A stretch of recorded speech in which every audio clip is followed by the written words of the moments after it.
Hello everyone, welcome to my YouTube channel tarot with Nidhi. आज हम discuss करने जा रहे हैं अबाउट फूल कार्ड। अगर फूल कार्ड किसी रिलेशनशिप के लिए आ रहा है तो ऐसे पर्सन के साथ हमें मैरिज या रिलेशनशिप में जाना चाहिए, यस और नो। ये कैसे हम पता लगाएंगे? तो अगर फूल कार्ड हमारे पास्ट में आ रहा है उस पर्सन के लिए, जैसे ये मेरा प्रेजेंट वाला कार्ड है और ये मेरा फ्यूचर वाला कार्ड है, ओके। और अगर यहाँ पे पास्ट में फूल कार्ड है, इसका मतलब पर्सन अपने पास्ट में इररिस्पॉन्सिबल था, बट इन प्रेजेंट वो अपना हार्ड वर्क कर रहा है, अपनी मेहनत से चीज़ें कर रहा है और पैसे मतलब अपने फाइनेंसेस को इम्प्रूव कर रहा है या बहुत मतलब अपनी डेस्टिनेशन तक पहुँच रहा है, ठीक है। तो इन फ्यूचर एक अच्छा कार्ड आ रहा है, हैप्पी बिगनिंग, न्यू बिगनिंग्स का, हैप्पी बिगनिंग्स का और कमिटमेंट का जो स्टेबल रहेगी।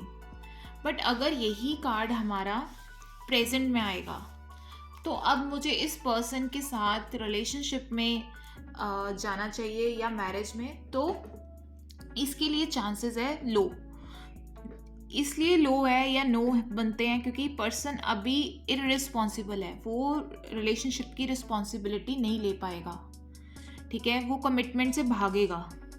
और अगर ये किसी पर्सन के लिए आ रहा है और कोई कमिटमेंट में है, कोई रिलेशनशिप की रीडिंग कर रहे हो और ये कार्ड प्रेजेंट में किसी के लिए आ रहा है, तो 100% ऐसा पर्सन कमिटमेंट से ज़रूर भाग रहा होगा या रिलेशनशिप की रिस्पॉन्सिबिलिटी नहीं लेना चाहता होगा, क्योंकि बहुत इररिस्पॉन्सिबल होगा, चाइल्डिश होगा। ऐसा पर्सन सिर्फ वही काम करेगा जो वो करना चाहता है, ठीक है। अब बेवजह की रिस्पॉन्सिबिलिटी नहीं लेगा। जैसे चाइल्ड का बिहेवियर होता है वैसा उस पर्सन का होगा।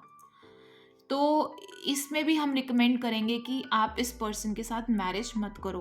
बट अगर हम फ्यूचर कार्ड देखते हैं, कोई इससे अच्छा कार्ड आ रहा है, इट्स मीन, मान लो ये आ रहा है किंग ऑफ स्वॉर्ड्स, इसका मतलब वो आगे जाके अपनी रिस्पॉन्सिबिलिटी इन फ्यूचर समझेगा, ठीक है।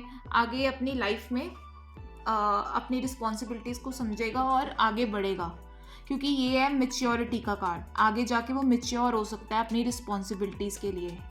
तो हम अब उस प्रेजेंट का कार्ड से हम फ्यूचर से देखेंगे कि अगर फ्यूचर में कोई अच्छा कार्ड आ रहा है तो इट्स मीन आप इस रिलेशनशिप या मैरिज में जाओ। अदरवाइज अगर ये कार्ड आ रहा है, इसका मतलब है पर्सन प्रेजेंट में इररिस्पॉन्सिबल है और इन फ्यूचर में भी इस पर्सन में फाइनेंशियल स्ट्रेन्स या चीज़ें मैनेज नहीं कर पाएगा, चाहे रिलेशनशिप चाहे career.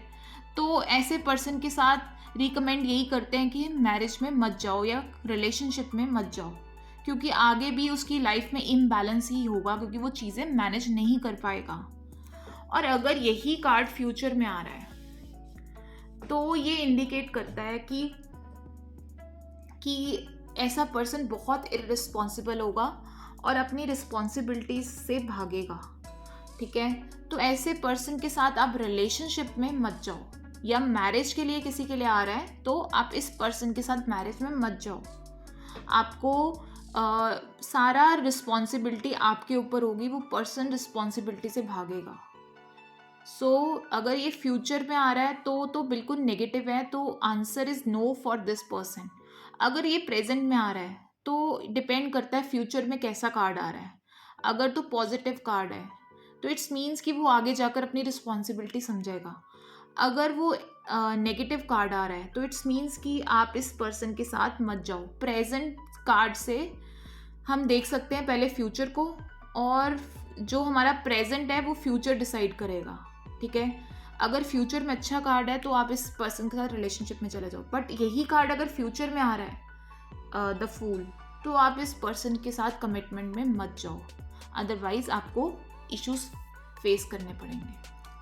So this is all about the Fool for the relationship reading.